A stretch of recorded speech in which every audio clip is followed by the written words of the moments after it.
great to see everyone, and thank you for having me here. See, I'm already like getting nervous. Okay, so thank you for having me here, and I'm Shannon Witters. I coach real estate agents on how to take their business to the next level. And I'm so passionate about helping them really break through those ceilings of achievement and reach a new level of sales in their business, and also help them just to get through all those limiting beliefs that they have that they are not able to do that. So first, I just want to say, thank you for having me here this evening. I'm really grateful that you took time out of your, personal time out of your evenings to come and spend some time with me so that I could share some information with you. And I've heard that you're just a really energetic and productive group of real estate agents here, so I'm very excited to be talking with you tonight. So, seriously, I'm going to pick up my notes. I wrote this today, so I apologize. Okay, and this is my crutch. I need to memorize my content. Okay. All right, so tonight we're going to talk about how to add 10 deals to your production in the next quarter. And, sorry you guys, I'm like way nervous about this. You got 10 deals. How do I do that? I know, exactly. Yeah, we get to do round 2, right? Depends on. Okay, all right.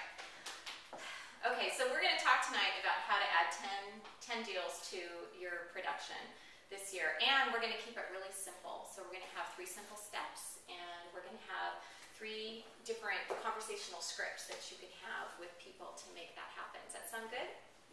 Okay, great. So if any of you happen to think that you are coming here for the Alaskan foreclosure class on how to help Eskimos find bank-owned igloos, that class is later, so just stick around, and that one will be at 10 o'clock tonight. So, all right, how many of you have been in real estate for more than 5 years?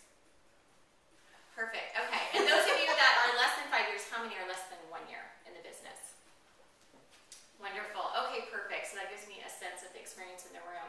So essentially, all of you are going to walk away with some tools that you can start to implement immediately, starting tomorrow, in your business, so that you can increase your production and start actually increasing your production so that you can make 10 more deals happen in this next quarter. So a lot of agents think that right now the market is bad, and they're using that as their story as to why their real estate sales are slow. Right? The inventory is low. Sellers don't have equity in their homes, so they're not selling as many homes right now. And prospecting is, gosh, it's all about rejection, right? And if you've been in the business for over 5 years, some agents think, I did that to launch my business, to build up my business. I've earned the right to not prospect and cold call anymore. So does anyone have those feelings in the room that, prospecting is hard and it's about rejection? Okay, great. So really, I'm here to be honest with you. So as a coach, I am about helping people really face the truth, and it's not about the market. It's about the actions that you're taking or not taking in your daily business that are going to get you to the next level or keep you exactly where you're at. So tonight, we are going to explore some simple methods that, if you truly will take them back into your business tomorrow and start implementing them, you're going to see a production increase. So I'm trying to remember the 4 steps, sorry. Clear story, okay.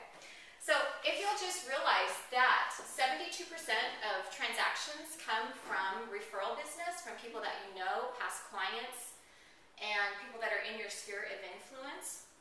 I was training a group of Keller Williams agents this morning, and a lot of them actually had the challenge of calling people that they know to ask for business because they didn't want to offend them or appear pushy, or they already sold them a home or sold their home, so they didn't want to ask them for more business. Does anyone have that same resistance in here? Okay, so what's the issue with that? Why is that a resistance for any of you that have raised your hand? Why would you not want to call people for business? Because if you've already closed a transaction with them, it feels, I don't know, you don't want to bug them or make them feel like you're a pushy real estate agent. Got it. Okay, all right. And is that an experience that you've had? It is, actually. You have? Okay, okay, great. All right, anyone else have a similar experience? Yes, I see some heads nodding. Okay, all right. So, so if you'll just realize that actually the majority of your business can come from people that you know versus talking to people that you don't know, there's a ratio of 50 to 1 versus 12 to 2. So which sounds like a better ratio would be a little bit easier way to do business? 50 to 1 or 12 to 2? 12 to 2. Okay, so let me explain. So if you are talking to and want to generate all of your business from people that you don't know already, you're going to be at open houses, you're going to be perhaps cold calling expireds and for sale by owners, then you're going to have to talk to 50 people for every one transaction that you get. Versus a 12 to 2 ratio, if you're doing the work of marketing to your database, your sphere of influence, your past clients, but then if you're marketing based and prospecting enhanced, meaning you're actually picking up the phone and calling them, letting them know that you care and you come from contribution, then you've earned the right to ask for business.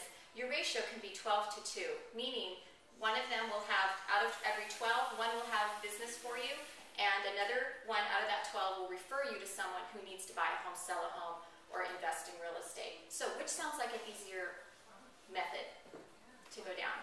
12 to 2. 12 to 2. Okay, so let's work. What we're going to work on tonight is taking that resistance away, making it so that if you can put yourself in the mindset of, rather than feeling like I'm imposing on my clients and they're going to feel like, gosh, why is Mia calling me for business? You know, again, I already did a transaction with her. That if you are putting yourself in the mindset of coming from contribution, you have value to add to them.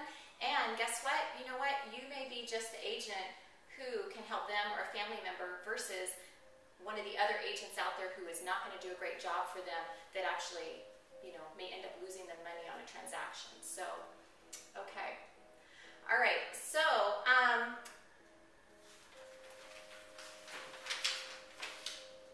who would be curious to know about making this lead generation experience less painful? Would that be great? Okay, all right. And who would be interested to hear about a script or a conversation you can have with clients that actually netted me in 1 month more than $25,000? That would work?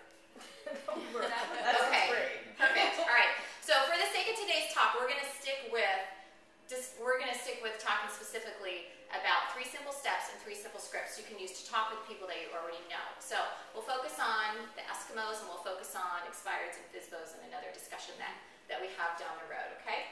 So, all right, so we talked about the 12 to 2 ratio with working with people you know. So the first step out of the 3 steps is, how many of you have leads right now that you're not following up on? Okay, and do you know you're not the only guilty ones? It's not just real estate agents, it's salespeople across any industry. So how hard did you work already to get that lead, potentially? You spent 3 hours at an open house, or you made 10 or 20 phone calls just to find that one person who might need to buy or sell, and maybe they told you it was 3 months from now or 6 months from now, or maybe they said, you know what, my mom in Arizona needs to sell a house, and you still haven't found her a referral agent yet. So if you took all those leads, put all those names down, took a column 2, and associated that with how much commission potential you actually have for that, do you think that might motivate you a little bit to pick up the phone? Yeah. Okay, so think about that. That could be some homework for tonight. So step 1 is I'm going to give you a simple script to use. You have 2 questions to ask all of those leads, okay? And you're going to call all the leads you have. If you have a lot, you're going to call them in the next month. If you don't have as many, you're going to call them all every day until you reach all of them in the next week or the next month. That's assignment number 1. The question you're going to ask is simple.